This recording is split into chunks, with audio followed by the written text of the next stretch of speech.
आपके पास कैसे आया? आपको कैसे पता ये चाचू का बैग है? क्योंकि उन्होंने एक बड़े से गड्ढे को खोद कर उसमें दबा दिया था।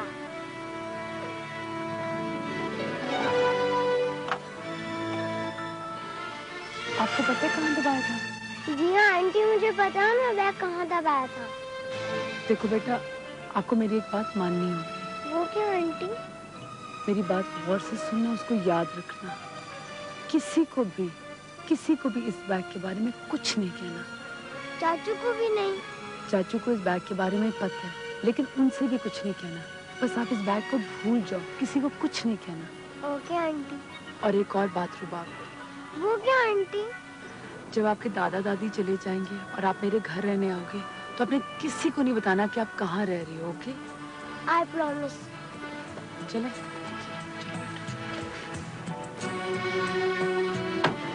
सीटें हैं तो मैं आपको कंफर्म करवा दूंगा, लेकिन एक बात मेरी समझ में नहीं आ रही कि आप लोग इतनी जल्दी जा क्यों रहे? जमाल बेटा, इस घर में हमने जितने भी दिन गुजारे हैं, जैसे गुजारे हैं, वो सिर्फ हम दोनों ही जान सकते हैं। हर कमरे, हर दीवार, दरवाजों से हमें अपने बहू और बेटे की आवाजें सुनाई देती है। उस मासूम बच्ची का ख्याल न होता तो शायद हम दोनों इतना बड़ा सदमा झेलने के काबिल न होते। वो दोनों तो एक ही बार मौत की दहलीज पार करके चले गए हमेशा के लिए, और हम हर रोज मरते हैं, बार बार मरते हैं, बार बार मरते। कल मेरा बाप के कमरे में गई, तुम अपने माँ बाप की तस्वीर को उठाए, रो रो के मिन्नती कर रही थी कि वापिस आ जाए। मुझे देखती उसने अपने आंसू पोंछ डाले और तस्वीर छुपा ली। जमाल बेटा, वैसे भी हम अभी गिलगित नहीं जा रहे, इस्लामाबाद जा रहे हैं, मारिया बेटी के घर। वो भी तो हमारी बहू थी, उनके घर वालों ने भी तो सदमा झेला है बेटा। हम उनके गम में बराबर के शरीक। गिलगित की गलियां, मोहल्ले हमसे सवाल करेंगे कि हमारे दोनों बेटे कहाँ गए। बताओ जमाल बेटे, हम क्या जवाब देंगे? हमारा घर जो कभी खुशियों का गहवारा था, वो एक कब्र की तरह सुनसान, तंग लगेगा। मैं आपके जज्बात समझ सकता हूँ, लेकिन आप लोगों के लिए एक अच्छी खबर ये है कि अली के ऊपर से कत्ल के इल्जाम खत्म हो चुके हैं। असल मुजरिमों के बारे में सबूत मिल गया। चलो जमाल बेटा, हमारे ज़हनों से ये बोझ तो उतरा। क्या अली बेटा हमारे सामने आ सकता है? हाँ, पुलिस से तो उससे कोई खतरा नहीं है, अलबत्ता जब तक असल मुजरिम गिरफ्तार ना हो जाए, उसको कब्र में रहने की जरूरत है। वैसे वो यहाँ आप लोगों से मिलने आ चुका है?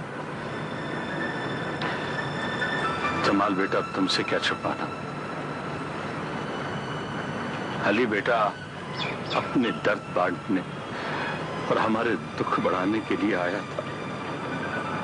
उस वक्त मुझे समाने की सितम ज़रीफी पर रोना आ गया कि एक बेटा अपने माँ बाप से मिलने, उनकी दुआएं लेने यूं छुप छुप कर। अच्छा, अब अगर वो आए तो उससे कहिएगा कि उसके पास मुजरिमों के खिलाफ जो सबूत हैं वो मेरे पास लाकर जमा करा दे। मैं वादा करता हूँ, मैं असल मुजरिमों को सजा दिलवाऊंगा। ठीक है बेटा, जैसे ही वो आया मैं उसको तुम्हारा पैगाम दे दूंगा। थैंक यू, मैं चलता हूँ। अच्छा बेटा, खुदा हाफिज।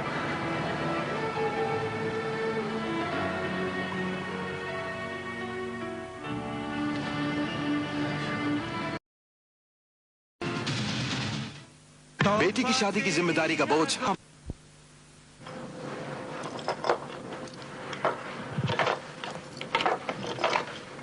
हसन की माँ, ठीक। क्या ये सारे जेवर मारिया बेटी के हैं? हाँ, है तो उसी के। इनमें कुछ जेवर ऐसे भी तो होंगे जो तुमने उसे शादी के वक्त दिए होंगे। हाँ, वो भी इनमें शामिल है। तो ऐसा करो, जो तुमने उसे दिए थे ना, वो जेवर इनमें से अलग कर दो। अलग तो कर चुकी हूँ, लेकिन सोचती हूँ कि अलग करने से क्या फायदा। जो जेवर मारिया के अपने हैं, उन्हें संभाल कर एक तरफ रख दो। उन पर सिर्फ मेरी पोती रुबाब का हक है और किसी का नहीं। और बाकी दूसरे? वो तुम अपनी दूसरी बहू को पहना दो। नहीं, अली जान की दुल्हन के लिए मैंने अलहदा से रख छोड़े हैं, घर में रखे हैं। उन्हें सिर्फ अली की दुल्हन ही पहनेगी। मैं अली की बात नहीं कर रहा, मैं हसन की दूसरी बीवी की बात कर रहा हूं। आखिर वो भी तो हमारी बहू है ना। बात तो ठीक है, लेकिन हसन की माँ, अगर हमारा बेटा हसन जिंदा होता तो यकीनन वो ये बात हमें बता देता। तुम्हारा ऐसा करने से हसन बेटी की रूह बहुत खुश होगी। हाँ, ठीक कहते हैं, लेकिन वो मिलेगी कहाँ? मैं नूर बेटी से कह दूंगा, उसे कहीं ना कहीं से जरूर ढूंढ कर लाएगी। सच पूछो हसन के बाबा, उस दिन बच्चे को देखकर मेरा दिल इस जोर से धड़का, ऐसा लगा कि बाहर निकल आएगा। जी चाहा कि मैं उसे सीने से लगा लूं। हसन की माँ, इसे ही तो खून की कशिश कहते हैं, खून की कशिश।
ये जूस पी लो। नहीं अम्मी, अब भी नहीं। तुम्हारे चेहरे पे बहुत परेशानी सी नजर आ रही है, या फिर तुम बहुत थक गई हो? अम्मी, तो आप भी बस अपना चेहरा आईना में चलकर देखो, मैं सही कह रही हूँ या गलत? अच्छा मैं आप कहती हैं तो पी लेती हूँ। लाए। तुमने जमाल को फोन किया था? नहीं। जमाल का 2 मरतबा फोन आया था, तुम कर्टसी में उसे रिंग बैक तो कर लेती ना। मैं सुबह कर लूंगी। क्या बात है, मुझे नहीं बताओगी? कोई इतनी खास बताने वाली बात नहीं है। क्या जमाल से कुछ झगड़ा हो गया है? जब उससे बात ही नहीं हुई तो झगड़ा कहाँ से होगा? देखो बेटा, जमाल बहुत अच्छा लड़का है और मैं तुम्हारा मिजाज भी अच्छी तरह जानती हूँ, इसीलिए मैं चाहती हूँ कि तुम हमेशा उससे बहुत अच्छी तरह से मिला करो। वो कहीं... अम्मी, आप चाहती हैं कि मैं जमाल से शादी कर लूं? हाँ, मैं तो कब से यही चाह रही हूँ। कहना भी चाहे, कह नहीं सकते, मुश्किल सफर है, सब है। मैंने सोचा था कि आज हिम्मत करके मैं तुमको बताऊंगा कि मैं तुमको पसंद करता हूँ। हर पाँव से ये कैसी ज़ंजीर। देखिए ना तुम, एक दिन वो तुम्हें खुद बताएगा कि वो कितनी शिद्दत से चाहता है तुम्हें। कितना पसंद करता है तुम्हें। कहाँ खो गई हो नूर? अम्मी, मैंने जमाल से शादी करने का फैसला कर लिया। तुम अपनी मर्जी और खुशी से कह रही हो ना? जी, मैंने फैसला कर लिया, लेकिन आज जमाल को कहीं ये सब कुछ बहुत जल्द होगा, इसमें देर ना लगे।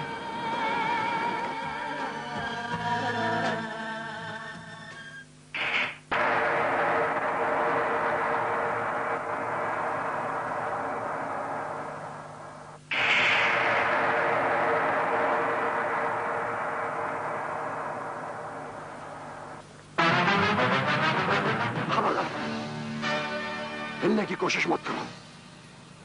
इस पिस्तौल में पूरी 6 गोलियां हैं। तुम्हें मारने के लिए एक ही गोली काफी है। मुझे पता था अन्नान कि तुम इधर ही से आओगे और यही करोगे, इसीलिए मैंने पहले से इंतजाम करके रखा हुआ है। तुम्हें मारने के लिए तो मुझे गोली भी जाया नहीं करनी पड़ेगी। बकवास मत करो, मरने के लिए तैयार हो जाओ। अन्नान, मारने से पहले अपने कदमों के नीचे देखो। जल्दी करो, जल्दी देखो, देखो तो सही क्या है।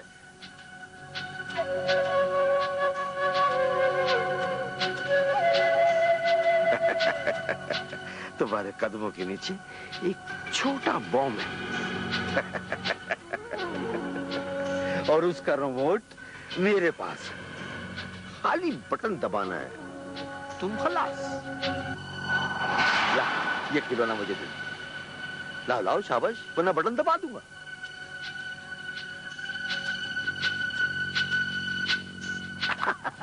शाबाश शाबाश, गुड बॉय। अब तुम ये रिमोट जेब में डाल लो।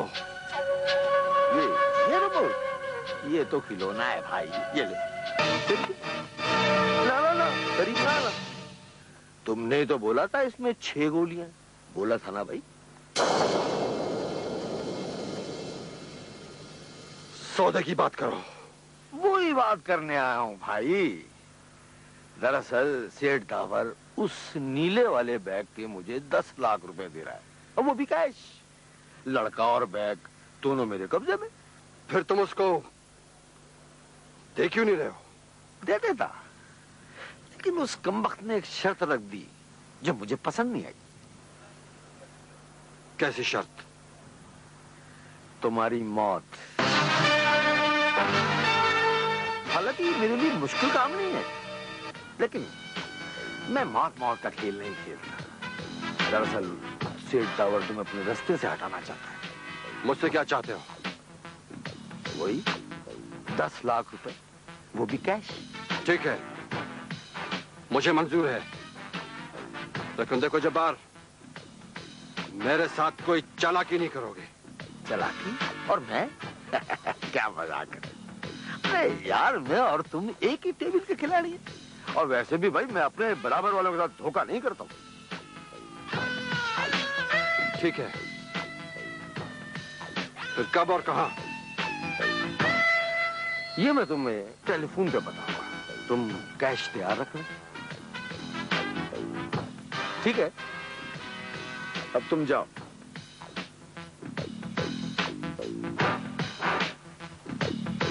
चलो।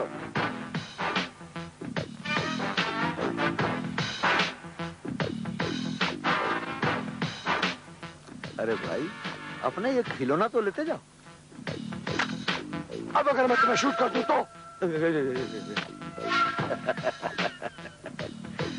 ये शौक भी पूरा कर लो हनान, लेकिन गोलियां तो मेरे पास है, पूरी 6। जाओ जाओ।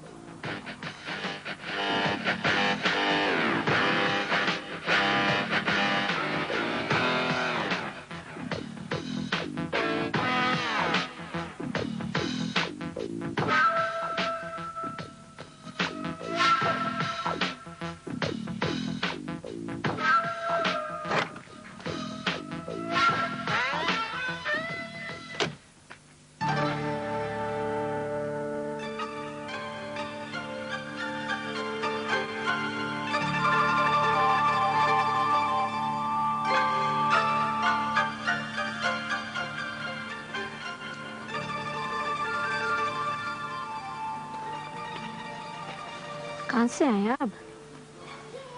आलमगीर के घर गया था। क्यों, खैरियत थी? हाँ, खैरियत ही थी। क्या कह रहा था? उसने तो कुछ नहीं कहा। बेटे का बाप होने के बावजूद उसने बड़ी नरमी से बात की। मैंने सोचा मुझे अपना वादा पूरा करना चाहिए, इसलिए मैंने हाँ कर दी। क्या? कैसी हाँ? मैंने बतूल का रिश्ता जबल खान से तय कर दिया। कैसे तय कर दिया? मैं बतूल का बाप हूँ, मुझे पूरा हक है। मैंने 4 बंदों में बैठ के जुबान दी थी, इसलिए अब बतूल की शादी जबल खान से ही होगी। जब साहब जान आएगा मैं खुद उससे बात कर लूंगा। तुम शादी की तैयारी करो।